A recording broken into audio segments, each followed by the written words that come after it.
This is Jonathan Agatha, Pro Boxing Fans, joined by Slim back in the UK. Quick turnaround, how you feeling? Yo, I'm feeling great, man. You know, like, there's a lot of animosity in the room because, you know, like, I have a lot of emotions towards this guy because of what he did to me, you know? But we're going to sort this out on Saturday night when I knock him out. From your end, where did the beef start between you and Ryan Taylor? So we were set up for a boxing match back in June. We did a press conference just like this, 1 month before the boxing event. And when it came to the war of words, he couldn't handle me. Like, I was destroying him in every engagement we did. And I kind of humiliated him on stage, like, with my words. And he couldn't take that. So when I got to the hotel lobby, we were staying at the same hotel. That company booked us in the same hotel, which was stupid. We bumped each other in the same hotel. And he tries acting tough with me, and I try walking away from the situation, but he attacks me out of nowhere, like out of anger. So he attacks me with anger with a pro MMA fighter as well. And whatever happened, but we're going to sort this out one-on-one now. What do you make of him as a boxer?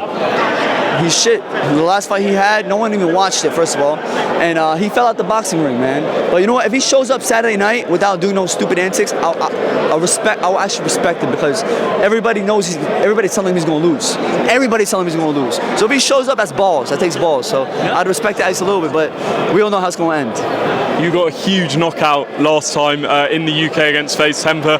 Just talk to me about the moment and the crowd's reaction to that inside the O2. You know, it was a beautiful moment because it was in front of 20,000 people, sold out O2 Arena.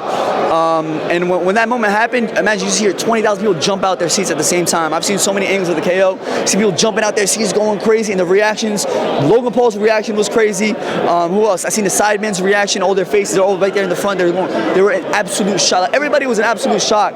But I knew what was going to happen. But just seeing everybody's faces, seeing it for the first time, is like something I watch over and over again. Like, it's something that don't get old for me.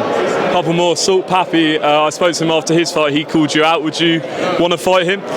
I have a lot of people calling me out, actually. Like, you know, when you're on the top, a lot of people want to fight you. But we got to right now. I'm focused on Ryan Taylor, and we're gonna see what's up after, man. You know, like as long as someone builds a nice profile for themselves, where I can at least gain something from them as well, then I'll be down to do it, man. And if it's competitive as well, I'll do it. One name you mentioned to me last time was AnEsonGib. What did you make of his win? I was there front row, you know, like I expected him to win, but not like that fashion, you know what I mean? And he got dropped in the first round.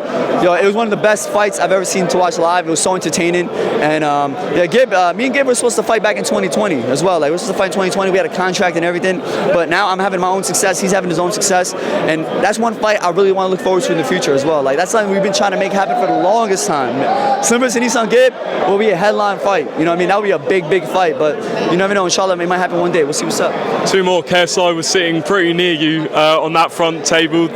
You've spoken about a fight with him. He's spoken about a fight with you. Do you think he's open to fighting you? He put me as one of his options on Twitter. You know, I'm an option, but he also has a lot of bigger options as well. So he looks whatever makes sense to KSI. At the end of the day, KSI is a massive name.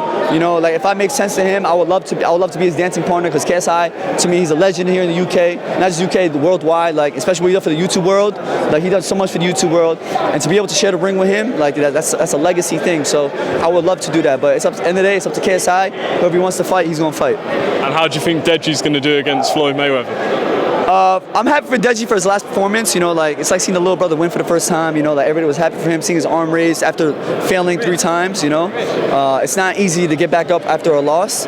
So, and I'm happy that he's fighting Floyd Mayweather because like that's a big thing, and especially for the crossover boxing. Like it's like moments like that take crossover boxers to the next level. So like when Deji fighting Floyd Mayweather is big for all of us. You know what I mean? So like it kind of builds our stock goes up just because Deji fighting Floyd Mayweather. So, we don't know how that's going to end though. It's Mayweather, the greatest fight of all time. But actually, I don't know what Mayweather's going to do against Deji. He's too slick. He's actually too slick, man. He's a southpaw too.